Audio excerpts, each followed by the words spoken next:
Hello everyone, this is Professor Sanan Sari, and today we are going to discuss about a foundation course objective question of chapter number 3, and the chapter name is ecology.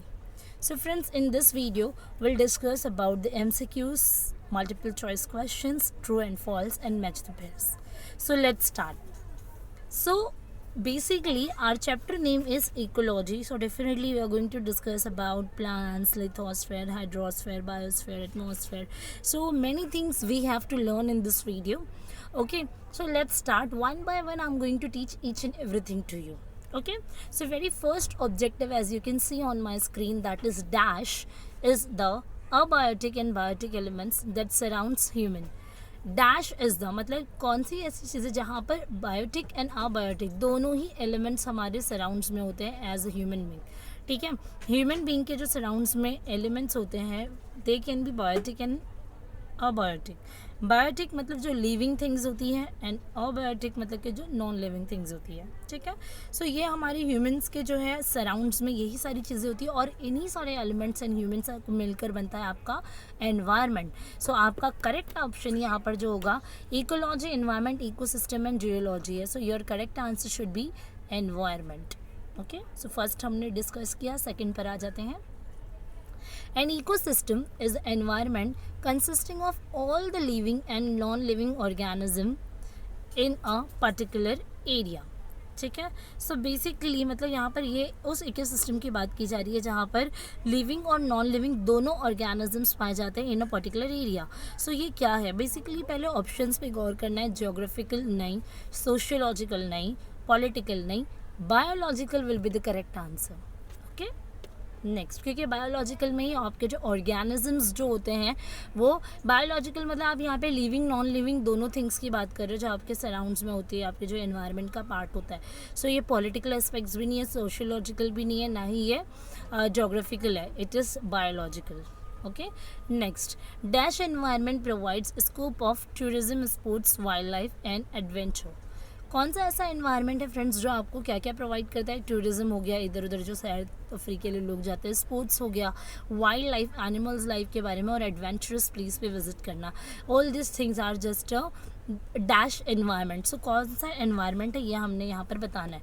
So natural, political, social and organisational. So basically जो wildlife है, जो sports है, टूरिज्म्स के लिए आप hill station वगैरह पे जाते हो, जो एडवेंचरस प्लेस पे आप विजिट करते हो, all this things are nothing but the part of natural environment. Okay, so correct option is natural environment. Now the next one is the process of dash occurs when the surface of the land is worn away and lost.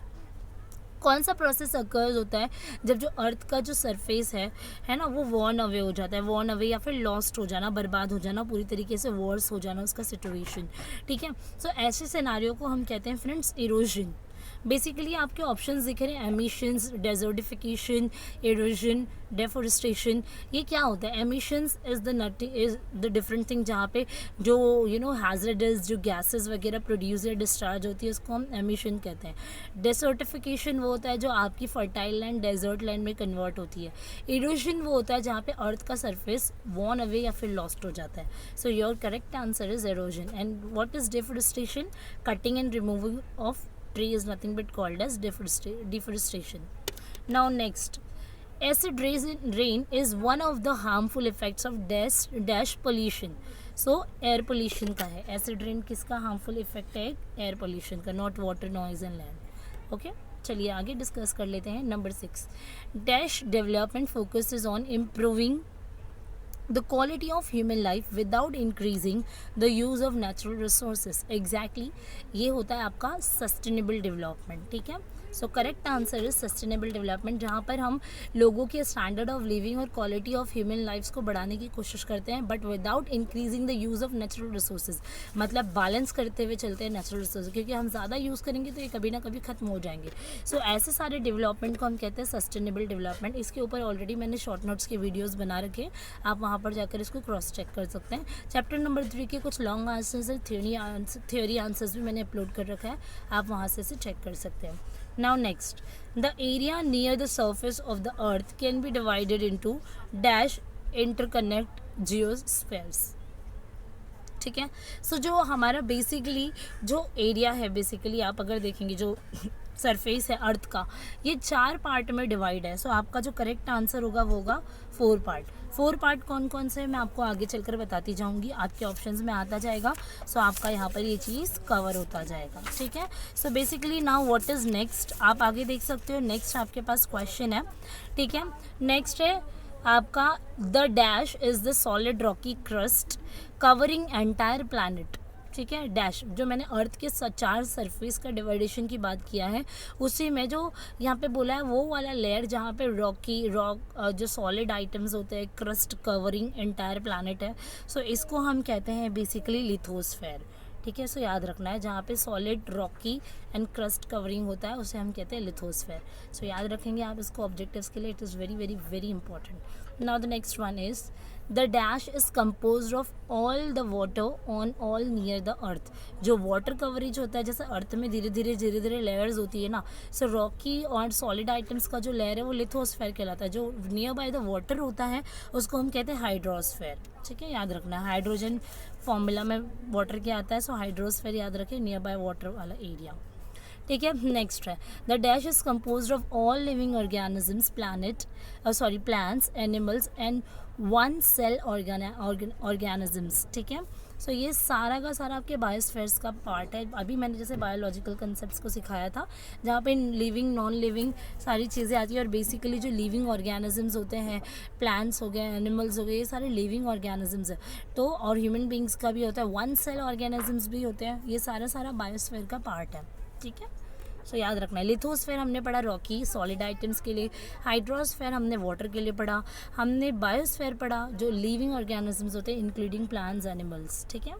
Now next है the dash is a layer of gases surrounding our planet. अब gases वाला जो layer होता है ना, उसको हम क्या कहते हैं, सो गैसेस वाले लेयर को हम बेसिकली कहते हैं एटमॉस्फेयर, ठीक है। जैसे हम जो है एयर वगैरह की बात करते हैं, सो ये आपके एटमॉस्फेयर का पार्ट है, ठीक है।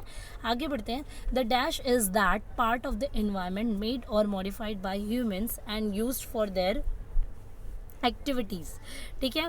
डैश एक ऐसा पार्ट है जो एनवायरनमेंट में मेड या मॉडिफाई किया जाता है ह्यूमन एक्टिविटीज़ के लिए, ठीक है। सो ह्यूमन एक्टिविटीज़ की अगर बात हो रही है, सो ये आपका होगा एंथ्रोस्फेयर, ठीक है।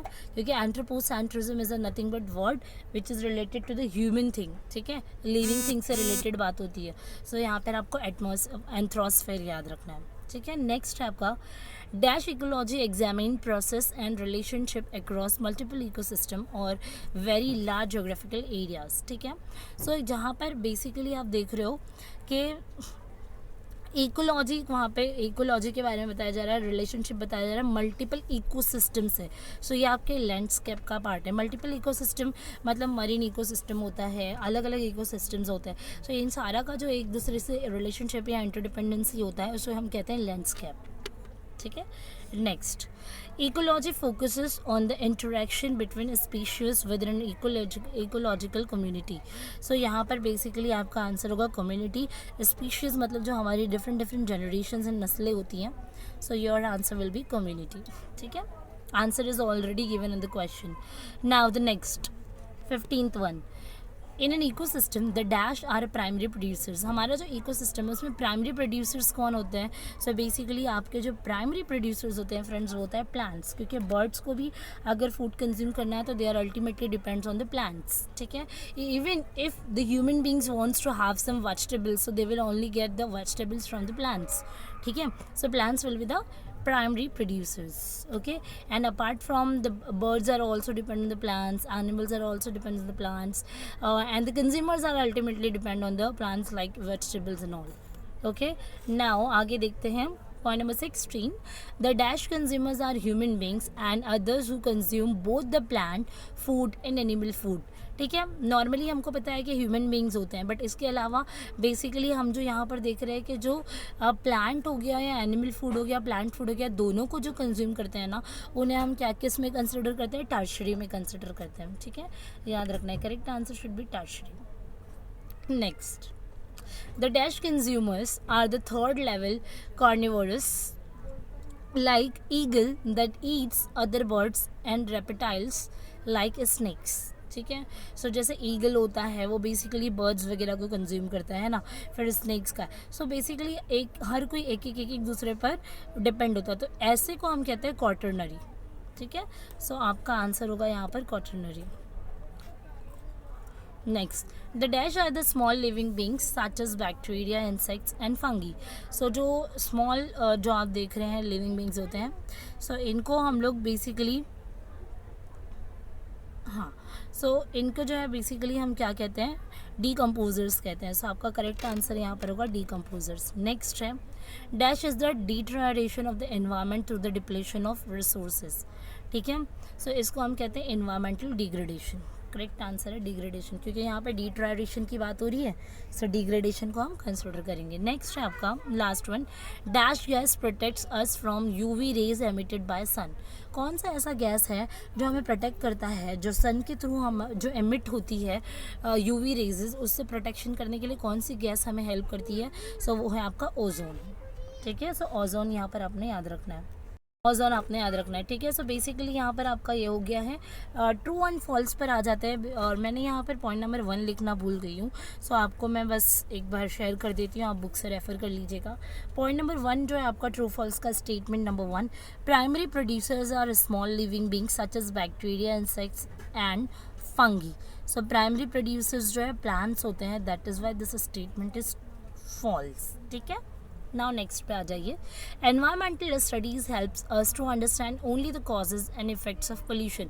This statement is false because environmental studies helps us not only to understand the causes and effects of pollution, but it also help us to understand the other aspects of environment, which include air, noise pollution and other environmental relationship with the human beings and the wildlife. Okay, then we have another one, that is third, point number 3. We have point number 3, as you can see, point number 3, due to their rising economic activities, poor people are increasing the resources base. No, that is false. Now next, natural environment provides renewable resources of energy. Yes, true. Naturally we are getting renewable resources of energy. Next, urbanization is the only cause of environmental degradation. False. Even rural areas में भी बहुत सारे ऐसे aspects हैं जिसकी वजह से environment degrade हो रहा है, जैसे कुकिंग फूड के लिए जो वुडन स्टिक्स को यूज़ किया जाता है, लकड़ियाँ जलाई जाती है, सो इससे भी एनवायरमेंटल जो है हमारा एयर पोल्यूट हो रहा है, तो डिग्रेडेशन है ये भी। Next, environmental degradation does not affect marine life. False, क्योंकि एनवायरनमेंट जो डिग्रेड होता है उसका इफेक्ट मरीन लाइफ पे भी होता है, ठीक है, समंदर के अंदर की ज़िंदगी पे। Next, one of the guiding principle of sustainable development is public participation. Yes, this statement is true. If you want to develop a country and we have to follow the sustainable development properly, so we have to be just follow the principle of public participation. स्वच्छ भारत अभियान आप देखते हो, so public participation का ही part है। सो इससे हम sustainable development के बारे में बात कर रहे हैं, जहाँ पे लोगों का डेवलपमेंट भी होगा लेकिन नेचुरल रिसोर्सेज का ज़्यादा यूज़ नहीं होगा, उसको हम बैलेंस में यूज़ करेंगे। Next, sustainable development has 3 components, environment, society and economy. Yes, true. Next, ecology is the abiotic and biotic elements that surrounds human. No, this statement is false. Here we have to use the word environment except by using ecology. Okay, and the last one is the composition of environment is the same everywhere. No, absolutely false. The composition of environment is very, very different according to the situation, according to the place, area and everything.